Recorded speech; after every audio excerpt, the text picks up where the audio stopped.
Fundação Educacional de Votuporanga e Unifev oferecem TVU Jornal. Boa noite, seja bem-vindo. E aí, como foi o seu dia de trabalho? Foi tudo bem por lá? Agora você confere com a gente as notícias de Votuporanga e região. Vamos aos destaques. Vai faltar água no bairro Belo Horizonte amanhã. Na 18ª sessão da Câmara, 3 projetos são votados. E a falta de iluminação na entrada do bairro Cidade Jardim e também a necessidade de diminuir os juros de quem quer pagar os impostos para a prefeitura e está devendo foram discutidos. Campanha de vacinação contra a gripe termina sexta-feira. Crianças e gestantes formam um grupo que teve menor adesão de participantes. Na estrada do 27, muita coisa já mudou. Faltam só 10 quilômetros para, enfim, o problema dos motoristas ser resolvido. Chega de buraco. Tenho isso e muito mais a partir de agora.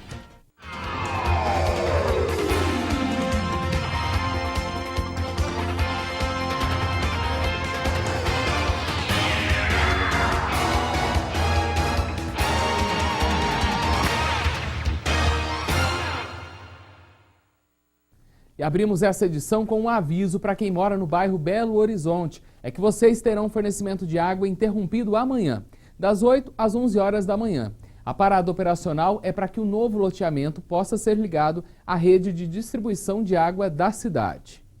E ontem, durante a sessão da Câmara dos Vereadores, 3 assuntos voltaram para a tribuna. A questão dos preços dos combustíveis, da falta de iluminação ali na entrada do bairro Cidade Jardim e também da falta de apoio do governo para a manutenção das entidades assistenciais. O primeiro a ir na tribuna foi Marcelo Coenca. O vereador destacou uma reunião que pediu ao prefeito João Dado para que converse com os donos de postos de combustíveis e encontre uma melhor saída para o bolso de quem precisa abastecer todas as semanas. Ele também voltou a falar da reclamação dos moradores do bairro Cidade Jardim. Por lá, como já mostramos no TVU Jornal, falta iluminação na entrada do bairro, causando insegurança tanto para pedestres como para motoristas. Vamos abrir a licitação e que não é uma coisa igual a gente faz no negócio particular em nossa casa, em nosso comércio. Município tem que ser preto no branco, tem que ser através de licitação, cotações. Então já tem a verba carimbada, destinada para aquele momento lá. Já o vereador Daniel Davi comentou a visita da cantora Cláudia Leite na Santa Casa e tocou no assunto que já é de conhecimento de todo mundo. Falta verba no hospital e em tantas outras entidades para fechar a conta. Segundo ele, a falta de apoio do governo só tem aumentado a crise nessas instituições que são obrigadas a buscar alternativas para manter as portas abertas. No hospital depender somente de governo, nós sabemos disso, porque se dependemos do governo do estado ou federal, se fecham todos os hospitais filantrópicos, assim como as entidades, eu estou dizendo pelo Lima aqui, que participa da Nova Vida, se depender somente do Estado, federal ou município, fecham tudo. Porque, infelizmente, o nosso Estado, hoje no nome do governador Geraldo Alckmin, isso sempre foi assim, não tem o olhar voltado como deveria para as entidades ou hospitais filantrópicos. A promoção do Refis esse ano em Votuporanga é a defesa de Rodrigo Beleza no anteprojeto que encaminhou para a Prefeitura. Uma possível solução para quem deve para o governo municipal, mas não está conseguindo honrar com o compromisso. Existem casos aqui de exclusão dos juros de 90% em caso de pagamento à vista, 80% em casos de pagamento desse débito em 2 pagamentos. 70% em caso de 3 pagamentos. Então, é um projeto de extrema importância. Peço para o prefeito Dado olhar com carinho esse anteprojeto para aplicá-lo na nossa cidade. Os 3 projetos previstos para serem votados ontem foram avaliados e aprovados pelos vereadores. A sessão na íntegra você acompanha daqui a pouco, às 7h30 da noite. E hoje a gente foi lá na estrada do 27, que foi muitas vezes comentada ali na Câmara, para ver como que está a situação por lá. As obras foram retomadas na semana passada e eu vou confessar que nós ficamos surpresos, porque o cenário é bem diferente. Até a linha férrea nem lembra mais aquelas crateras. Está até parecendo a vicinal que liga Votuporanga a Álvares Florence. Até a linha da estrada de ferro, a 27 está um tapete. Do lado de lá, ainda como por anos, ficou praticamente impossível transitar. Só que as obras por lá continuam para que os 10 quilômetros que faltam fiquem assim. A tão esperada obra que acabasse com as crateras e com o medo dos motoristas que precisam passar pela vicinal começou no dia 14 de fevereiro. Um alívio. Na época, foi isso que representou a presença das máquinas por ali. Por isso que está solo desse jeito, né? Está bastante precária, viu? Muito prejuízo já tivemos aqui, furo de pneu e assim por diante. Muito, até inclusive, muito perigoso, acidente, né? E acreditamos que agora a prefeitura vai dar um jeito, né? Estima-se que nos 19 quilômetros da vicinal Adriano Pedro Assi sejam investidos 4,5 milhões de reais, dinheiro que vai dar mais segurança aos motoristas. No TV Jornal mostramos diversas vezes como era precária a situação da estrada. Prejuízos para os motoristas foram muitos, sem contar os muitos relatos de que foi por pouco que não aconteceu alguma tragédia. O acostamento era uma das únicas opções, situação que parece que vai mudar, como garantiu em fevereiro o prefeito João Dado. Nós já estamos executando galerias de águas pluviais que vão permitir o escoamento da água de chuva que cai no leito carroçável. São 19,5 quilômetros de pista em que nós vamos escarificar o asfalto que está solto, nós vamos compactar a base, nós vamos fazer o binder, que é uma capa mais grossa que fica embaixo, e depois vai ser feita o asfaltamento definitivo, a capa asfáltica. A gente espera que a obra termine logo, né? Vamos mudar de assunto. A equipe médica do Hospital de Base de Rio Preto realizou hoje de madrugada um transplante de coração em um homem. A última cirurgia desse tipo feita em Rio Preto foi em abril de 2013. O paciente que recebeu o órgão é de Tanabi e estava internado na UTI do HB desde o dia 21 de abril. O coração era de uma mulher de 27 anos, vítima de acidente de carro. Até às 15:45 da tarde desta terça-feira, o homem permanecia internado na UTI do Hospital de Base com estado de saúde considerado grave, porém estável. E a gente continua falando da região porque teve pescador pego no flagra cometendo crime ambiental. Boa noite, Ender. Polícia Ambiental flagrou 2 homens pescando de forma irregular em Miraestrela. Segundo a polícia, os homens são moradores de Cardoso e foram pegos com cerca de 1,5 mil metros de rede armada, o que excede o limite permitido. Além das redes apreendidas, o barco e o motor. Eles vão responder por crime ambiental e terão que pagar uma multa no valor de R$1.000. Cerca de 60 mães que têm filhos na creche foram nas ruas hoje pela manhã. Elas protestam contra o fechamento da unidade do Jardim Paraíso, em Rio Preto. Por causa do impasse entre a Prefeitura e o ELAR, as aulas serão encerradas na semana que vem. Em Araçatuba tem notícia boa. Estão abertas inscrições para 8 cursos de qualificação profissional no Senai de Araçatuba. Cada curso tem 16 vagas e as inscrições devem ser feitas pelo site do Senai até o dia 18 de julho. A seleção é feita pelo próprio site, sem a realização de provas. A prioridade é para pessoas desempregadas. Essas são as notícias da nossa região. Uma boa noite e até mais.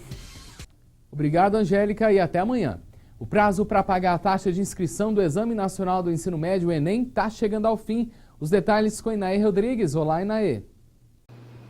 Aqueles que realizaram a inscrição para participar do Enem têm até esta quarta-feira para pagar a taxa de R$ 82,00 e confirmar sua participação na prova.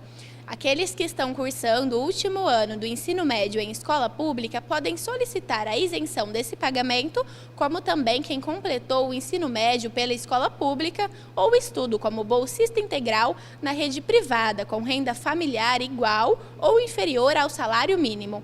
Segundo dados do INEP, pelo menos 6,5 milhões de pessoas devem participar da prova, que neste ano será realizada em 2 domingos, 5 e 12 de novembro. Inaê Rodrigues para o TVU Jornal. O resultado das avaliações poderá ser usado para o processo seletivo em unidades públicas de ensino superior, como também para bolsas e financiamentos através do SISU, ProUni e FIES. No próximo bloco vamos falar do trânsito. Tem mudança na Avenida João Gonçalves Leite. E ainda nessa edição você confere como foi a feira do imposto. É importante a gente saber o quanto sai de nossos bolsos e não é pouco, viu?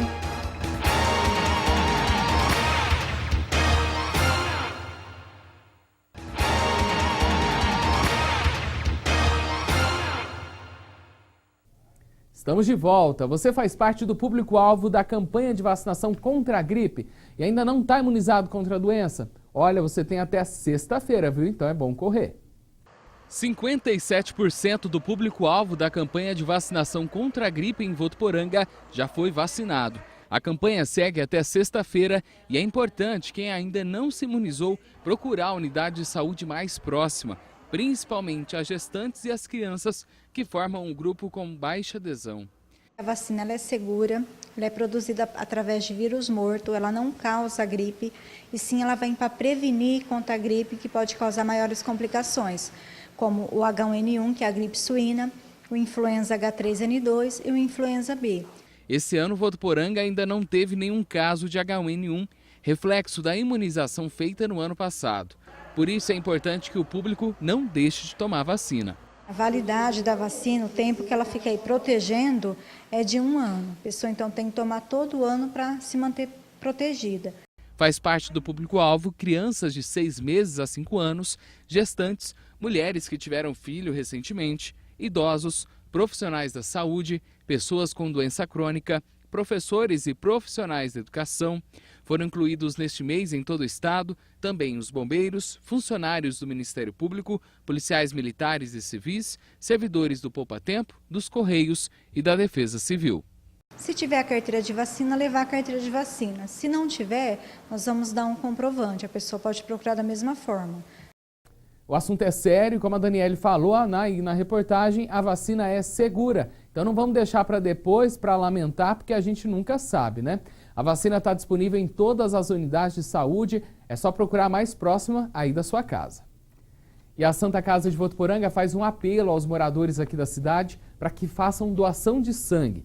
O estoque da agência transfusional está crítico, principalmente dos tipos O negativo e positivo, além de A negativo. A doação na unidade de coleta é feita às terças e quintas e também no primeiro sábado de cada mês, das 8 da manhã ao meio-dia. É necessário apresentar documento com foto, emitido por um órgão oficial, que pode ser o RG ou a CNH, e válido em todo o território nacional. E por volta das 5 horas da tarde, os termômetros estavam marcando 28 graus. Já ali por volta das 11 horas da noite, devem chegar nos 20 graus. Friozinho, né? Bom preparar o edredom. Agora a gente vai aos detalhes da previsão com Inaê Rodrigues. Olá, Inaê. Boa noite, Wender. Boa noite a todos. O tempo segue sem chuvas aqui na região. Em São Paulo, a quarta-feira deve ser de sol, com algumas nuvens e não tem previsão de chuva. A mínima prevista por lá é de 14 e a máxima pode chegar aos 26 graus. Em Rio Preto, deve fazer sol e não tem expectativa de chuva. As temperaturas ficam entre 18 e 28 graus. Aqui em Votuporanga, a previsão também é de sol, na presença de algumas nuvens e não deve chover por aqui amanhã. Os termômetros vão de 17 a 30 graus. Uma ótima noite a todos, amanhã eu volto. Até amanhã, Inaê. E atenção, motoristas! Quem passa ali pela Avenida João Gonçalves Leite, no cruzamento com a Avenida dos Bancários, precisa ir com mais cautela. É que já está valendo a nova sinalização de pare. As alterações foram feitas nos dois lados da avenida. Antes, o motorista era obrigado a parar quando passava pela rotatória. Agora é quem vem pela avenida, tanto no sentido bairro-centro quanto centro-bairro. De acordo com o secretário de Trânsito de Votuporanga, o objetivo é dar maior segurança aos motoristas. A rotatória precisa circular em toda a sua extensão, dá segurança, dá regularidade no trânsito e reduz também a velocidade. A rotatória cumpre a função como se fosse um semáforo. O secretário diz que novas alterações deverão ser feitas na avenida. No final desta avenida, junto à Avenida Nasser Marão, tem ali uma confusão, tem ali realmente uma situação não normal. Nós estamos estudando o que fazer para melhorar a entrada que vem de Rio Preto na Avenida João Gonçalves Leite. O secretário também adiantou que novidades serão colocadas em prática em relação às guias rebaixadas da cidade. Votuporanga há muito tempo se costuma estacionar nas calçadas em algumas avenidas de Votuporanga. Isso vai acabar. Por quê? Existem dois tipos de guias rebaixadas, a guia rebaixada ativa e a inativa. Na inativa não tem como a pessoa estacionar sobre a calçada. Vai ser feitas baias, estão sendo feitas baias para estacionar junto à guia rebaixada inativa e não vai haver mais estacionamento sobre as calçadas.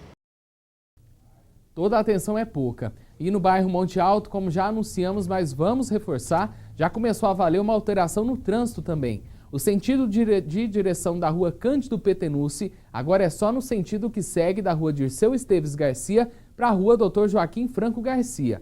A mudança quer proporcionar aí mais segurança a motoristas e pedestres, principalmente por conta ali do movimento da Escola Municipal Professor Floriano Marzocchi. E a seguir tem Impostos, uma atividade dos alunos de Administração de Ciências Contábeis da Unifev mostrou quanto a gente paga de tributos todos os dias e o total não é pouco, viu? No próximo bloco também tem esporte nos comentários do blogueiro Jefferson Camargo.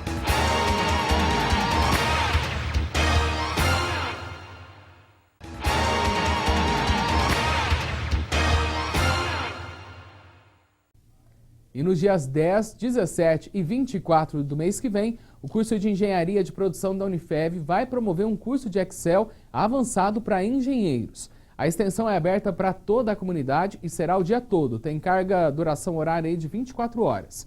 O investimento é de R$ 120, que pode ser parcelado em até 4 vezes. A inscrição ela pode ser feita na Central de Relacionamento da Unifev, tanto no Campus Centro quanto na cidade universitária. E você, conseguiu ir ontem lá na Feira dos Impostos? Teve muito legal, viu? Muita gente assustou na hora que viu o quanto que o produto fica mais caro por conta aí desses benditos impostos. Dinheiro que deveria voltar em qualidade nos serviços públicos. Sabe aquele caderno que parece inocente? Aqui o pessoal viu que só no preço final que pagamos no material escolar, 40% é de impostos. E a TV, então? Se não fossem os impostos, ela ficaria R$ 460 mais barata. É muito dinheiro, né? E tudo isso foi mostrado pelos alunos dos cursos de Administração e Ciências Contábeis de maneira bem dinâmica durante uma feira dos impostos. Foi bem nesse formato de feira mesmo que tudo aconteceu. Afinal, falar sobre aquilo que tira o nosso sono e deixa o bolso mais vazio não é tão divertido assim. É importante que a população, que a comunidade de uma maneira geral também tenha esse conhecimento, tenha acesso a essas informações e que a gente desperte para isso, né? Que a gente também passe a cobrar o resultado desse imposto que a gente acaba pagando embutido e às vezes até camuflado em determinados produtos e serviços. Lá na feira, os alunos buscaram deixar bem claro o quanto de impostos pagamos. Em cada exemplo, alguma observação. Aqui o valor em reais, nesse outro a porcentagem. Afinal, o brasileiro precisa ter consciência de que é um dos povos que mais pagam e menos vê isso em melhorias de serviços públicos, como educação e saúde. A gente precisa que isso se torne benefícios, que isso vire educação, que isso vire saúde, que isso vire transporte, rodovias boas, né? Então nós precisamos ter o retorno do imposto. O grande problema não é pagar o imposto, mas é o benefício que ele nos traz de volta.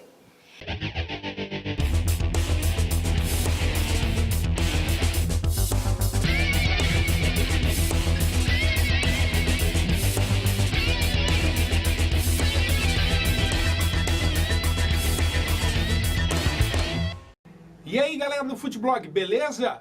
Hoje já é terça-feira. Ontem nós tivemos o complemento da segunda rodada do Campeonato Brasileiro. O São Paulo recebeu o Avaí no Morumbi, venceu por 2-0 com gols do Lucas Prato e também do Luiz Araújo. Essa vitória serviu para trazer um pouco de paz aí para a equipe do São Paulo. A equipe vem sendo muito cobrada pela diretoria e também pela torcida. Também dá um pouco de sossego, né, para o Rogério Ceni, que tem sido muito contestado aí a sua participação como treinador, né, início de carreira, então vem sendo muito cobrado, mas tem costas largas, não deve sair tão cedo de São Paulo o Rogério Ceni. O Rogério que deu uma entrevista polêmica, ainda envolvendo a questão do fair play do Rodrigo Caio no jogo contra o Corinthians no Campeonato Paulista, aquele lance com o Jô. Mas o Rogério Ceni tem as opiniões dele, é uma personalidade forte. Eu acho que tem que dar suas opiniões mesmo, eu acho que é por aí. Agora a gente já fala de Copa Libertadores, a gente tem brasileiros em campo hoje. A Chapecoense recebe o Zunia da Venezuela. precisando vencer para chegar até as oitavas de final, próxima fase, e ainda depende de uma questão jurídica. O zagueiro Luiz Gustavo teria sido escalado irregularmente, deve sair aí a decisão da Conmebol. Acredito que nada de errado possa acontecer com a Chapecoense. Outro brasileiro em campo essa noite, às 9h45, Santos, que recebe na Vila Belmiro o Sporting Cristal. Santos, que existe ainda essa polêmica com relação a ter jogos ou na Vila Belmiro ou no Pacaembu, sendo que no Pacaembu, em um jogo apenas, arrecada-se muito mais do que em 8 jogos na Vila Belmiro. Futebol por futebol, eu acho que o Santos tem plenas condições, vem de uma boa vitória no final de semana, e o Lucas Lima, aí animado com a seleção brasileira, pode desequilibrar no jogo dessa noite. O Palmeiras, clima quente ontem no treinamento, uma discussão entre o Felipe Melo, o preparador físico Omar Feitosa e também o treinador Cuca. Os três se envolveram ali numa discussão, mas eu acho que normal, né, gente? Uma coisa de futebol, uma coisa que acontece. Me parece que já tudo foi zerado, né, depois do treino, ali que aconteceu essa discussão depois do rachão. Mas são ânimos acirrados, né? O treinamento ali, o rachão, todo mundo, bicho pega, né? Como a gente diz, pega para valer, mas eu acho que isso está superado e normal dentro do futebol. Para encerrar o Futeblog de hoje, a gente fala do Corinthians, o Corinthians que deve contratar o lateral direito Cicinho, que passou pelo Santos, pela Ponte Preta também, e atualmente está no Ludogorets da Bulgária. O jogador é esperado no final de semana para assinar contrato, tá certo? Grande abraço para você, até amanhã com mais um Futeblog. Tchau, tchau.